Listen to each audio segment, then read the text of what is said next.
to the Classic City Business Podcast. Our mission? To connect our community to the local business owner. If you love Athens and love supporting the people behind our businesses, then you're in the right place.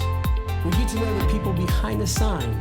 Some are legends, others are on their way. You're listening to the Classic City Business Podcast with your friend, your host, all-around great guy, and owner of Generations Commercial Cleaning, John Gluck. So get ready, buckle up, hang on, here we go. Hello, Athens. Welcome to the Classic City Business Podcast. I'm your host, John G., and today we're connecting our community to the people behind the sign and extra special people.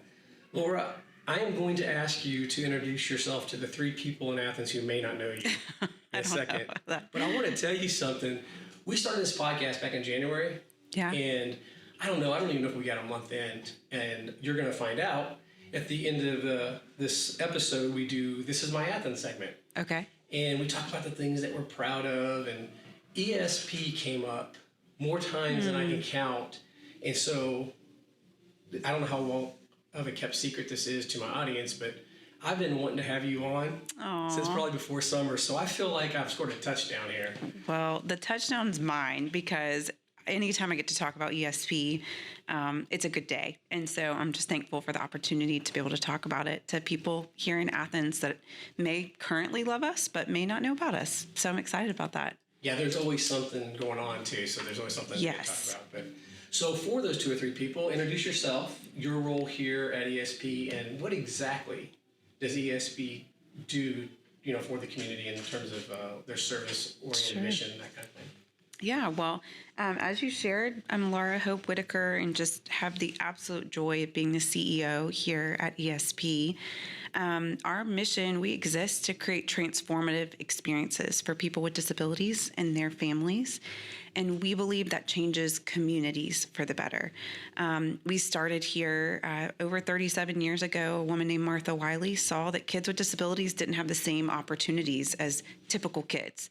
My kids, my three typical kids, maybe your kids, whoever's listening, we can sign our kids up for baseball. We can sign them up for summer camp, and we have unlimited options for that.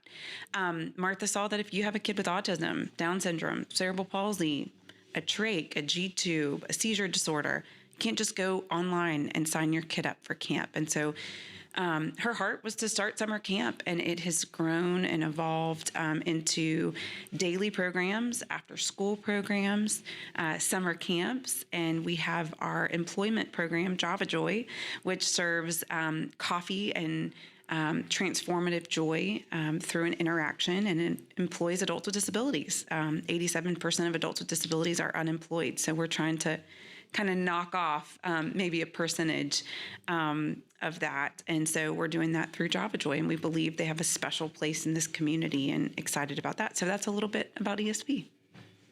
That was a nice snapshot. That was good. I am curious though, since you brought it up, I didn't know this, and many of you out there may have. I'm catching up, so let's take this ride together, okay? Yeah. It was originally just a summer camp. It was, yep. And obviously that need was seen, and it's like, okay, this is great for the summer, but what about the rest of the year? How did that develop? Who saw that, and who started developing that? Yeah, so when I came in as an 18-year-old, which is typically the age a volunteer comes in. So I hate interrupting. My wife says I shouldn't do this, but that's okay. But because you said that, I was going to ask you how you got involved. So you literally came into this as a volunteer. I did. Yeah. If you walk out our doors right now, you'll see a sea of 18, 19, and 20-year-olds. Right. And that's really the heartbeat of our mission is the college students. And that's how I got my start, too. I came from Atlanta to Athens down 316, like 30,000 other students do. And volunteering was very much a way of life for my family. And so, my parents really instilled that into me. So if you're a parent that's listening, I like to remind people I'm a product of what my parents displayed, and your kids will one day display what you display today. And so I started finding a place to volunteer. My ex-boyfriend's sister introduced me to ESP. It was really the only good contribution in our relationship, and I'm very thankful for it. Shout out to the ex. Shout out. Right? You never know. People are in your life for a reason, that's right? That's right. And I'm very thankful for that. And he still likes to joke with me today about that. But yeah, so it started as an 18-year-old. We had summer camp, 6 weeks of summer camp, and one Saturday a month program is what we had back then. Which is about 18 years ago. So you can kind of do the math. I won't do that. You won't do that to me. Yeah, I'm still 28, believe it or not. I'm still 28. All that said, I started volunteering, really got to know Martha at the time. And she, a year later, was diagnosed with pancreatic cancer and passed away within 3 months of her diagnosis. So I was in my sophomore year of college and was asked to run camp that next summer. And so that's how I got my start as the leader of the organization. I didn't call myself executive director for many, many years. I was just like the camp leader, and had to very quickly learn how to finish my sophomore year of college and hire my 30 of my friends and run a summer camp for 100 kids with disabilities and hire the bus drivers and raise the money. We had a $50,000 deficit. So they said, we'll pay you whenever you can raise funds for camp and get rid of the deficit, and whatever's left over, we'll pay you $8 an hour. And that's kind of how I got started in my leadership role. So it's just been so cool and just such an honor to watch it grow over the last 18 years and meet the families. And each participant has so many beautiful abilities they're able to display here. And it's just been an honor. And now I get to raise my kids in this. And that's the other side of it, it's just a joy to raise your children around a diverse population like this. It's changing and creating narratives in their life to be inclusive and create a place where people belong, and helps them see the world differently through the lens of ESP. So it's been really, really neat to see it happen over the last 18 years. So what's really cool about that part of the story, to me, I was listening to you talk about how when you came up here, it was important to you to volunteer because you were raised that way. Yeah. These are core values, whether we realize them or not. And then to talk about your own kids and instilling those same core values that are important, and they watch and they learn. Yes. By how we do life. Yes. And seeing people that are in different situations in their life and being able to participate in that, no matter what kind of life that is, right? That's right. I remember as a young person, this was the hardest thing I think we ever did. My dad gave us an opportunity, and he was wise in what he did and how he did it. But at Christmas time, he gave us an option to forego our big Christmas gifts. Wow. Yeah. If somebody needed it. And he told us later he did that because he wanted to see what our hearts were. And then one of us did not do it. We had the choice. Yeah. And the others did. But the joy of seeing somebody get fulfillment is better than any kind of getting something. In fact, there's a Bible verse about it's better to give and receive than to receive, and it's like, that doesn't make sense, but it does. It totally does. It's what we all really, truly crave, is human connection and the opportunity to contribute what we have. And I think as parents, we can teach our kids and we can say the words all day long, but what we do today is what they're going to display one day. It's what we do. It's who we are. It's in the fabric of who we are. And that, to me, was displayed by my parents, and something I definitely want to display for my own kids. See, I love that, because many of you all out there know this story, and I won't go into big detail, but I was sharing with you earlier, I'm fairly new to Athens. Yeah. And through this podcast, as a matter of fact, I've really learned what the heart of Athens has been. I've seen the best part of Athens. Yeah. And so what you're just describing in terms of these core values, I believe that exists in Athens. I do too. So it's really cool to hear that. And this is a great example of it, this organization. So as you're telling these stories and talking about how it all came about, I did want to ask you, how long did that go on like that before we took this next step where it became so much more? Yeah. So it was really around 2008, 2009 that the tension grew pretty significantly. You know, we were in the middle of a recession, if you'll remember. And there was no services for people with disabilities before, but then after, you have parents who are trying to work multiple jobs. And so really two things happened. One, our waiting list for summer camp grew. It started as a little notepad that I had, and then it grew to an Excel spreadsheet. And the wait list was 100 deep and continued to grow of kids that wanted to come to camp, and we didn't have the space for them. 100? Oh, yes. And it grew past that. And so we were operating in our gym, which is right next door, the building that Martha built. And really our biggest challenge was space. And of course, the money to be able to provide more staffing. The second thing that happened was just the expression from families that they needed after school care. There was no place for their kid to go while they were still at work until 5 o'clock. And so really the combination of those two requests happened. We lost a participant due to a house fire that summer.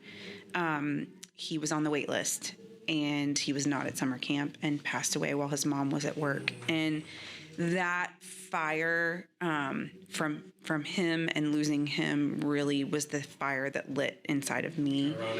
Ironic. That it was just the spark that I needed to go, okay, we're in the middle of a recession, but we have to grow. And so that was 2010. So, it had grown 2008, 2009, 2010. And 2011, we started the process of building our board, launching a capital campaign, a $3 million capital campaign, which people in town were like, there's no way you can raise $3 million in 3 years in Athens, Georgia. We have a lot of nonprofits, if you haven't noticed, in our community. And in my response, I was young enough and naive enough to believe that we could, right? And at the time, it really wasn't about proving anybody wrong. It was about proving God right. And I knew that he had a heart for these kids. And so my response was always, when people were like, really? $3 million? Which, remember, $3 million even now was very different than what $3 million would be like $6 million now, sure. Right? And anyway, I would always say, if we raise $200,000, we'll serve more kids on the wait list. We'll add on to this building. We raise $500,000, we'll move into a new building. If we raise $1 million, we'll serve more kids on the wait list. But it was about the kids on the wait list. It wasn't about a big, beautiful building. It wasn't about awareness. It wasn't about any of that. It was about the kids on the wait list and the kids that were still there, and that one kid that we lost. And so that's really what happened. And we ended up raising $4 million in 3 years. And we built this building and expanded our staff and started an after-school program. And in one day, eliminated the waiting list and started camp the very next day. We moved into our building. And that's really when things began to shift. And we served a little around 300 families then. We serve 900 families now. So it has grown just over the years. And now we're in 3 cities. And continuing to grow to more eventually. I wanted to touch base on that. I was going to wait for a second, but since you brought it up, it might be a good time to do it. I learned about this at the Stronger Business Summit. Yeah. So, by the way, shout out to Chad and Josh. They did a great job. There's a lot of people that put that together, obviously. Yes. But and folks, if you have not been to that, if you're a business owner and you're in Athens, you should be there. Yeah, you need to be there. Yeah. It was so good. And I'm digressing here a little bit, but what was your favorite part of the event? Oh, gosh. There were so many great things. That wasn't on the list, was it? You know what? I really loved the magician. At first, I was like, where is he going with this? And then he hit home. I was like, I came to church today. He was just such a great speaker, and it was so visual, and he made it applicable to business. And anyway, yeah, he was pretty remarkable, and I think I was very surprised by it because I thought I was watching a magician, but really he was a public speaker. He talked a lot about leadership. He talked a lot about intentionality, relationships, the importance of connection, things that I love to talk about too, communication. And so, yeah, I think that was surprising and really, really enjoyable. So I'm over here with a big smile on my face. You guys can't see me, but present company excluded Ashley joined you, and you guys were doing a breakout session, which I got to be a part of at the event. But one of the things, this is really corny, but I was looking forward to the yellow tuxedo. Yeah. You know, yeah. that of course, we all were. And I felt like the same as you. Is it Ben Whiting? I think was his name. Yes. He was phenomenal. He was my favorite speaker as well. And it was almost like what I had pictured in my mind. Those two speakers were in reverse. Because the other one was entertaining, but I learned so much. I felt like from Ben. He had such great content. Yep. I took so many notes from the magician. Isn't that funny? Who knew? He took his skill as a magician and has incorporated it into being a motivational speaker in leadership. So I think that was beautifully done. Very artistic. Yes, it was awesome. So anyway, I digressed. But Chad and Josh both did a great job with that, and that's where I got to meet you. And we finally got this set up. It had to be Stronger Business before I actually got to invite you on the show, so it worked out. There was somewhere we were going, and I digressed, and we're way off track now. It was you mentioned that you had learned that we were in 3 different cities, I think, during that presentation. That's right. Yes. Thank you. See, you're here for more than just yes, you're keeping me on track. So I learned, I thought, well, this is really cool because this started here in Athens. That's right. And so I want you to share with the audience the story about how that happened, because if I heard you correctly, you were in California. Yeah. That's so a long ways away. We really didn't have a whole lot of plans of growing outside of the Athens area yet. I mean, I'm sure we would have gotten there, but it kind of came to us. So we were serving Java Joy in Atlanta. So often we would go to Atlanta if we were called for a bigger event. And so real quick for the audience. Yes. Java Joy is a mobile coffee cart that serves coffee and employs adults with disabilities. And so, large conferences will oftentimes book us, and it's a great addition to their conference. And we were at Stronger Business Summit, and we're all over the place. But we were in Atlanta for a worldwide sales training meeting. So people all over the world experiencing Java Joy. And that's a cool story within itself of how we got there. But all that to say, one of the board members experienced Java Joy. And this is a venture capitalist from San Francisco, classic kind of Ivy League grad, had gone into IT, then became an investor, now invests in IT companies, and amazing guy. His name's Andrew. Experienced Java Joy for the first time with one of our Joyristas, Cool Man, and got a hug, and he had never really interacted with anyone with a disability. And it just rocked him. And he got on stage, changed what he was going to talk about, talked about human connection to all these tech people, and called me 3 days later and said, I have to bring Java Joy to San Francisco. Can we do it? And if you know anything about me, can is a big part of who I am, and really because I believe in opportunity for the people that we serve. And so I hesitated for a quick minute, and then I was like, yeah, I think we can do it. And then we thought about, okay, how in the world? And so about 6 months later, we were on an airplane, Delta flight, with 5 of our Joyristas, which is a barista plus joy equals Joyrista. The original 5, we flew to San Francisco, decked out in Java Joy stuff. We gave samples out on the plane, got a standing ovation as we walked off the plane, and a lot of biscotti cookies. And then we went all over downtown San Francisco serving coffee and joy, and then more importantly, training 16 Joyristas in San Francisco to take over the Java Joy in San Francisco. So that was December of 2019. Okay. And we all know what happened shortly after that in 2020. What happened? Right. And particularly the epicenter in San Francisco was challenging. So we tried to kind of make do for a little while, put it on pause, but really had kept those relationships with those Joyristas that are out there, and they get to be a part of a lot of the virtual things that we do. So that's how we got started. It gave us the leap that we needed, the courage, the systems, some of the processes that we needed, some of the funding that we needed in order to think about growing. And it was shortly after that we were approached by a family that had a daughter with special needs in Rome, Georgia. They were either going to move to Athens, which, by the way, families do every year. When they experience ESP, they move to Athens, which has added additional pressure here in the Athens area to serve. What does that tell you? I know how you think. What does that tell you when you have people moving from somewhere to Athens for this? Yes. What goes through your mind? what goes through my mind is there is not another place like ESP where they live, and we need to go there. Yeah. And it's pretty remarkable. I think families sign up their kids. They've heard about it. They've experienced it. Oh, it's just a summer camp. And then they come and they're like, oh no, this is a community. My child has to be there. It's a culture. It's a community. It's a way of life. And, so they move here. So this family was like, we're going to move there, or we're going to start something. Will you help us start ESP in our community?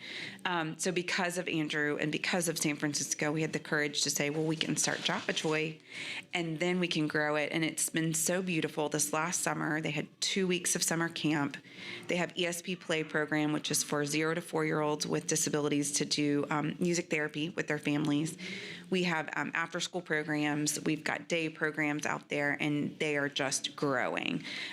Same thing with the Atlanta area. We're in the Mercedes-Benz Stadium and have the opportunity to serve there. So we'll be at the SEC Championship. We'll be at all the Falcons games, all of that.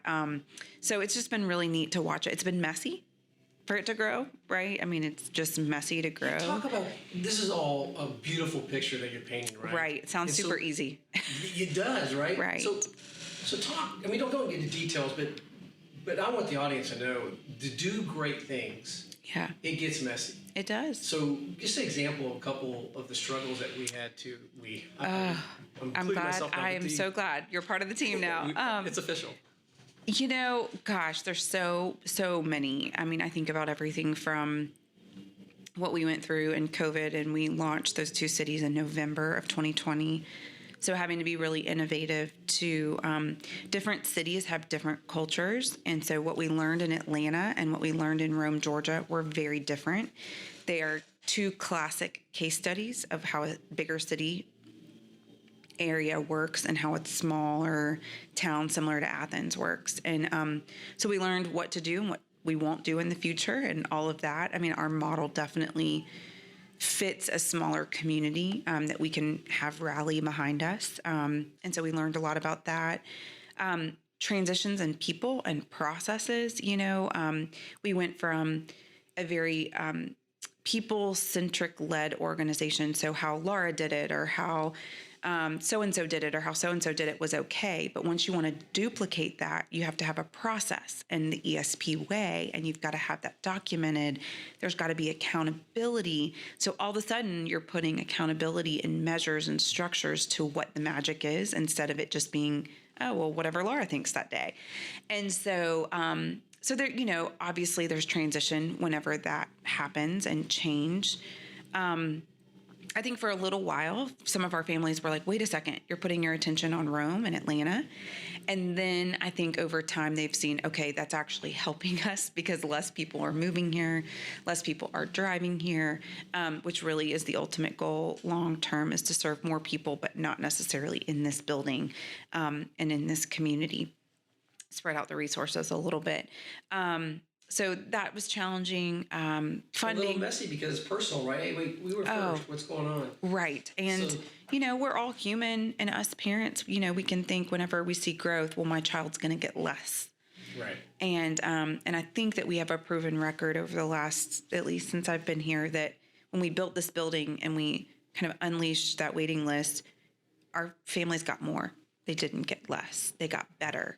And I'll never forget a family walking in at the grand opening here and seeing this building that won all these Build Georgia awards and all these things, which really doesn't matter. What matters is, the people that are in it. But she cried and she said, I knew we were getting a bigger space. I just didn't know it was going to be so beautiful.